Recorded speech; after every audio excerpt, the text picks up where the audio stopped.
Hey, Michelle. Welcome back, everybody, to the Relationship Blueprint. Unlock your power of connection. And today I have such a good friend with me. I'm so excited. She's here, Michelle Bohls from Costa Rica. Michelle is a faculty member. She's been a mentor. She's an amazing educator.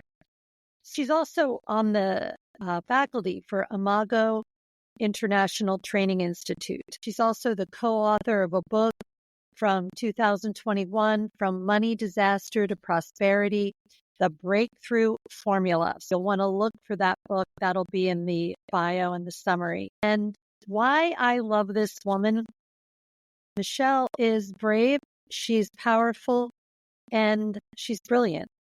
And I was just telling her earlier how it's so interesting how Michelle has this wonderful therapist mind, but she also has this amazing business mind, and that doesn't go together very often. So I'm just so happy you're going to be with us today, Michelle.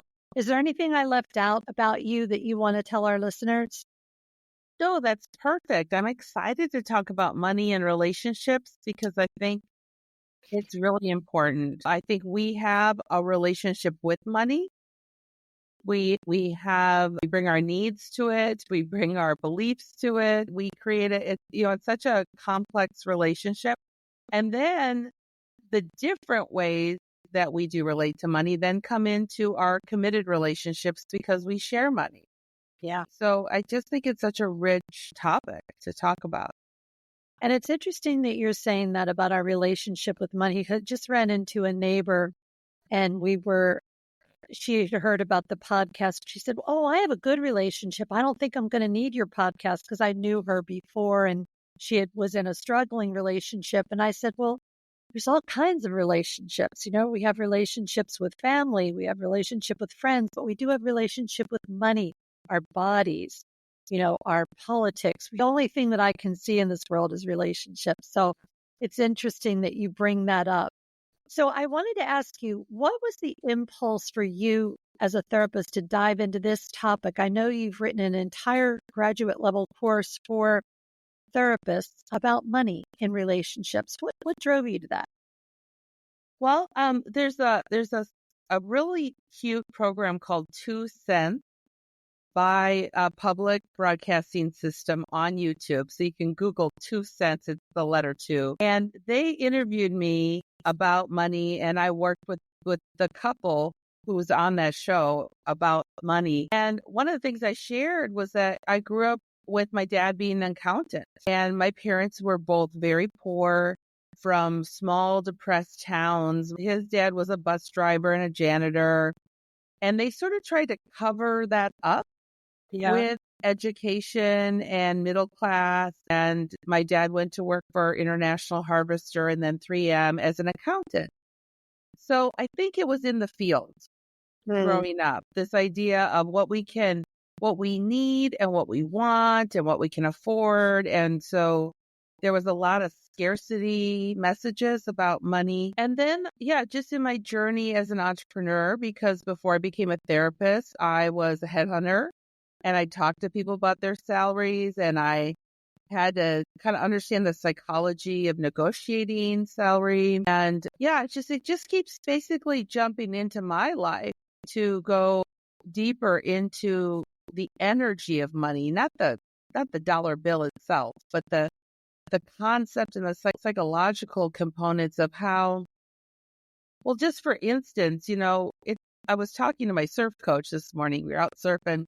And he was talking about like this guy who had made all this money, but he wasn't happy. And I said, yeah, because once you have enough money and you don't need to strive for your dreams anymore, and you realize that it's all the fantasies you had about how it would make you feel are a lie, it's really quite alarming and depressing. And, he was talking about how, the local ticos and ticas may make like $400 a month. And I said, yeah, and they might need more, and they might be much happier than these people who have so much because they are working hard, they're out in nature, they're with family and friends, they're eating good food. So, there's such lies about money that somehow if I have enough money, I'll feel free, or Yeah. I'll be safe, or I'll be loved, or whatever it is. It's usually something in those piles. But the truth is I am free, and we can explore how that's true is. Yeah. And I am lovable, and I am safe, and I'm all the things that my fantasy, the lie, the ego lies to us, right? I am all the things the ego is telling me I need money to be. Yeah. Yeah, but I think you bring up a really good point about wealth, because also growing up with scarcity, I feel and I have felt like, oh, when I get this, I'll be happy, or when I complete this degree, or when the next thing, the next thing, the next thing. And, at 63, I've learned what a trap that is, right? Yes. It's such an interesting way to disguise our real needs and our real wants. When I cultivate my happiness, I cultivate my joy, which is just in this moment. I can ask, what would it feel like if I felt joy in my body? And when I do that, that actually draws money towards me. When I cultivate freedom, when I cultivate these things and I say, I am this, I claim authority and I am this, that draws money towards us. It attracts the opportunities to make money. Absolutely, because if you ever, my mother was in sales, and I remember learning at an early age that when you're too hungry, the sales don't come. But when Yeah. you're in abundance and you're not really needing the sales come. And so that principle that you're talking about of not living in the scarcity mindset and really being open to an abundance, and that we have plenty and we can give more and we can find more to help others. I think that's a big deal. But as couples, I was looking at some of your dialogues that you've written for couples, and I love some of the prompts that maybe our readers might want to explore. Like one of them you said was, go back to your most positive memory that you have as a child around money. And then you had one about, well, what was your negative memory about money? And when I got to the negative one, I couldn't really think of too many positive, to be honest. Yeah. What was your negative? Man, my negative was when my mom would have a big sales week, we were fat. We were Yeah. going to dinner and we were buying things we couldn't afford. But this one day in particular, I might have been 6. She put her purse on top of the car. We were on our way to the laundromat. And so her whole paycheck had been cashed and it all blew. The purse flew off the top of the car, the money, I could see it flying. And then I watched my mom go into this really mental breakdown. And I don't know if that was the beginning of my fear around money, but it certainly, it stays with me. Girl, just tap. Like real. That's very real. So a positive and a negative are wired in there together of the flush payday, the mental breakdown from losing it. Like so many belief systems are embedded in what you're describing. Yeah. So there's always been this really, huge conflict with, and this is how it transfers. I want our listeners to realize this.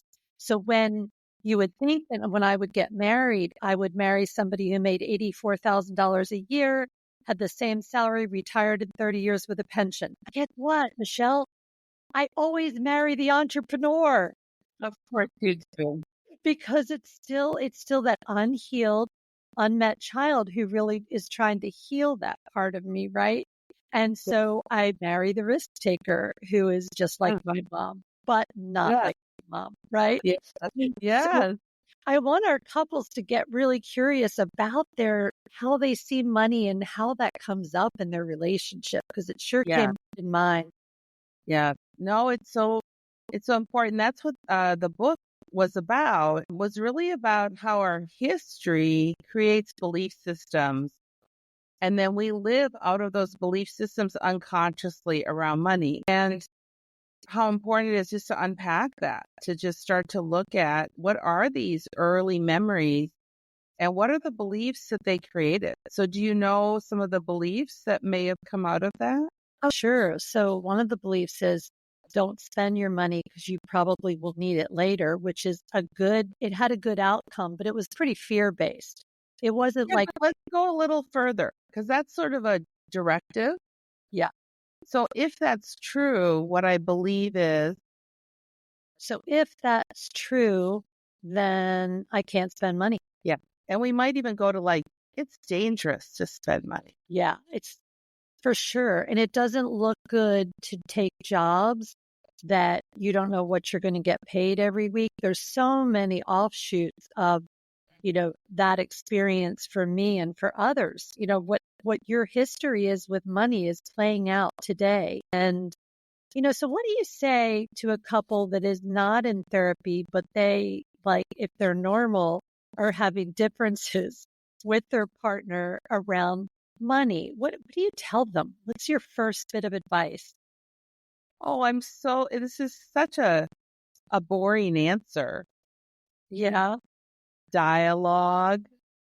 Well, they don't know what that Oh, is. you've got to like, let me just start with this premise. So, you remember the Johari's window? Yeah. People probably don't know what that is, but if you look it up online, you can see it basically means that like a quarter of myself, I know and you know. You can see this part of my character and I know about it. And then there's another quarter that you don't know about me. It's my secret. And then there's another quarter that you can see, and some of it's glorious about me and some of it's not so pretty. And you can see this, but I can't. And then there's a whole quarter that neither one of us have any idea about. So just starting right there, about 50% of me is unknowable to me. And then I'm trying to have a relationship with a partner where 50% of him is unknowable to him. It's so funny, right? Right. I mean, it's kind of a miracle we can make it a day without, running into something that kills us in this darkness. So because our relationships are such a mystery and we are such a mystery, we can't really solve a problem with the same consciousness that created it. Right. And so we have to go underneath what we think we know. And dialogue is the only tool I know that will get me there because I don't even know what I don't know. So what do you think? Should we do a little mini dialogue for them to hear? Is that a good way for us to demonstrate that? Yeah. So are we going to pretend to be a married couple? Yeah. Okay. Sure. All right. Would start with centering, right? So we'll assume we got centered and we would start with appreciations, which we kind of started with, although I didn't get to send mine. So let's just, for the listeners, say centering just means like that you're going to breathe, you're going to calm your nervous system a little bit before you get started on talking about a difficult thing or even a good thing. It's a good idea to get yourself transitioned from where you were, maybe cooking dinner, to, hey, we're going to sit down and have this dialogue. So that's what Michelle means by centering. And then after the centering, making sure you begin with an appreciation. And Michelle and I have already done some of that today, but it might sound like, Michelle, what I appreciate about you so much is your sense of humor. And then she would tell me something. So then now we get into it. So pretend that And you've already shared. You've already shared. So I'm going to mirror you. Okay. So when you were little, your mom was in sales and she would either be feast or famine. And you can recall one specific time she cashed her whole paycheck and it was all cash and it was in her purse and it started falling out and flying away. Yeah. And she had like a mental meltdown. Yeah. And one of the takeaways for you was that you need to be really careful with your money and not spend it, not overspend it, not even spend it. And that the deeper belief that might be there is that spending money is dangerous. Yes. Am I with you? Yeah. And is there more? Yes. I think the idea that money would bring me safety. Yeah. So there's that idea that money would bring you safety. And that when I don't have it, I'm not safe then. Right. When you don't have it, you're not safe. So if I were your partner and I was an entrepreneur and money was inconsistent, right? then I might be curious about, Coco, what do you need from me when you start to get anxious about money? So actually, what my husband has done is he's really wonderful at showing me spreadsheets because talking about it for me overwhelms my brain. But Yeah. when I can see it, I'm good. Okay, good. So showing you the numbers, the spreadsheet brings you a kind of clarity around money that just talking about it doesn't do.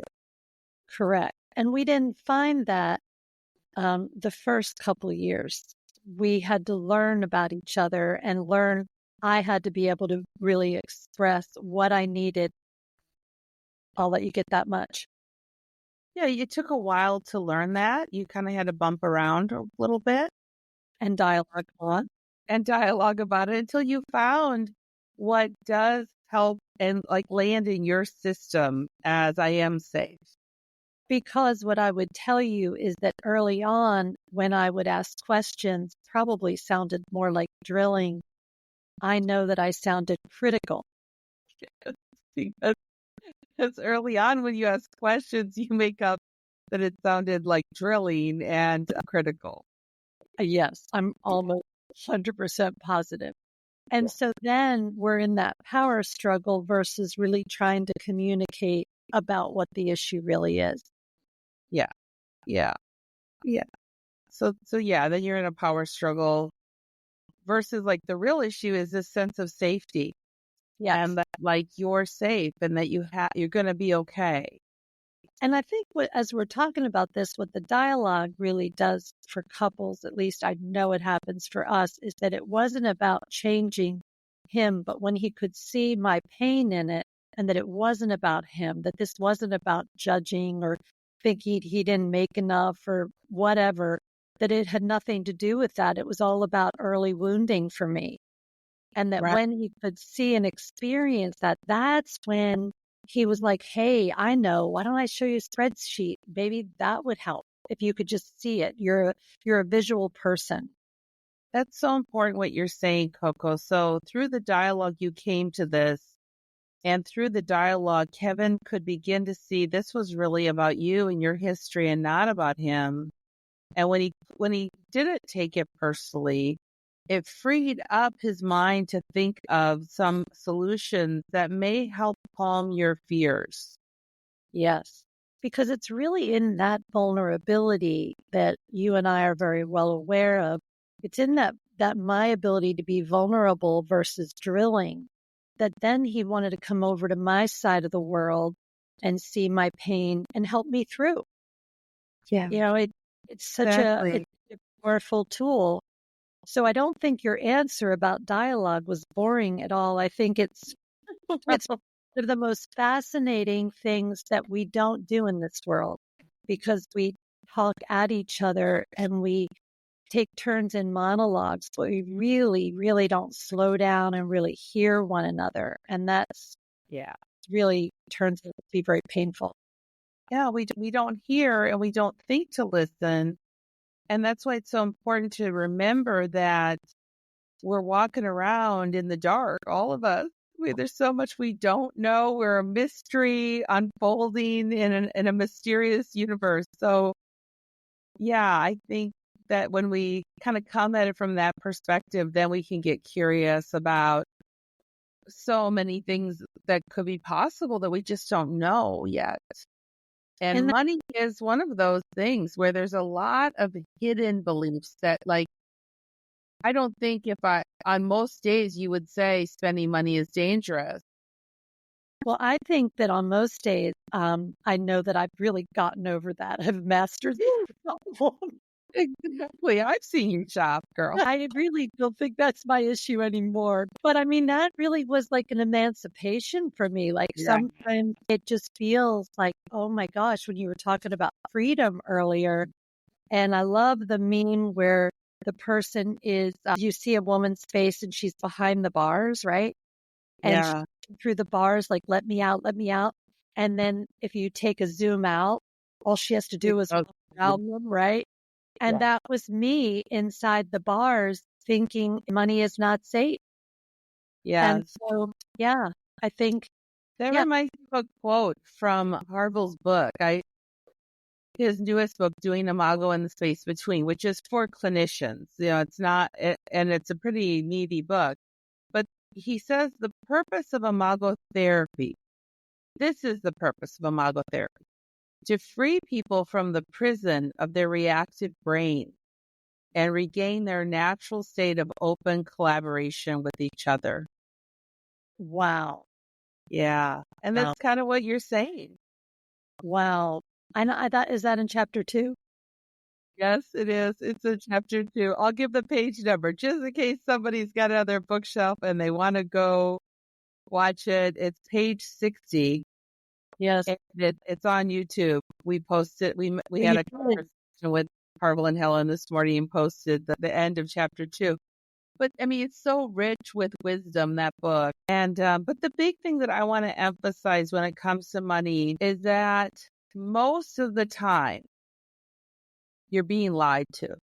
Mm, Your brain is lying to you. That mm. spending money isn't necessarily dangerous, but spending money unconsciously could be, right? It's all about our awareness and our ability to collaborate with the people we're financially dependent on. Yes. And at the end of the day, when Stephen and I, because we can both get scared about money. I mean, given the history that I shared about my family and his family, they were farmers who got a lot of money, like what was that, Hillbilly, that show? I'm Yeah. dating Really myself. not. I'm dating myself, but the point is that Real Billies. Okay, I gotcha. people, farmers coming into a lot of money because their land Right, became right. valuable. And so they live very simple lives, but there was still this scarcity. When you're a farmer and you come from farmers, things can get tight. And all we do is turn to each other and say, you know what? All we need is each other and to know that we can eat today. Yeah. And then like the rest of it just doesn't matter. It's mostly made up. But what you're saying, Michelle, is what I think is an absolute truth, is that going through anything, bankruptcy, death, disease, any kind of problem that I can think of, when I have gone through the problem connected to Kevin, Yeah. I'm not going to say that it was perfect, but boy, it was a lot easier. And we were supportive of one another through those darker days.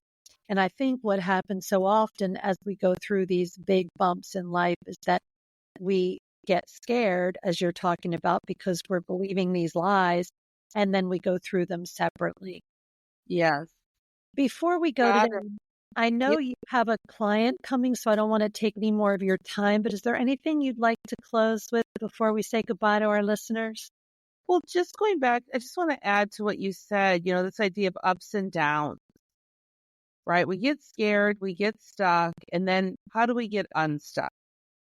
Yeah. And that's where I think Amago offers so much in terms of ideas and tools to help us get unstuck and come back together. But just know that, if you think about an even relationship, not the ups and downs, right? Just even, we never get stuck. Yeah, if your heartbeat's doing that, you're in trouble. You want a heartbeat that's going up and down, up and down. And that is the oscillation of energy and their true nature in life. And so if we can just remember that we're going to come back up and go back down again. That it's just all part of the whole journey. And Right. I want to add that for our single listeners, you can do this same thing with a dear friend or a parent or a sibling, somebody that you trust, to have this exploration, because this whole relationship with money thing is not just for couples. It is really important for us to examine what our relationship is with money and what is the real truth for us so that we can be free. Thank you so much Thank you. Thank you, Michelle, for being with me today. I always love seeing you. And until we meet again, and for our listeners, thank you for being with us on the Relationship Blueprint. Unlock your power of connection. Hey.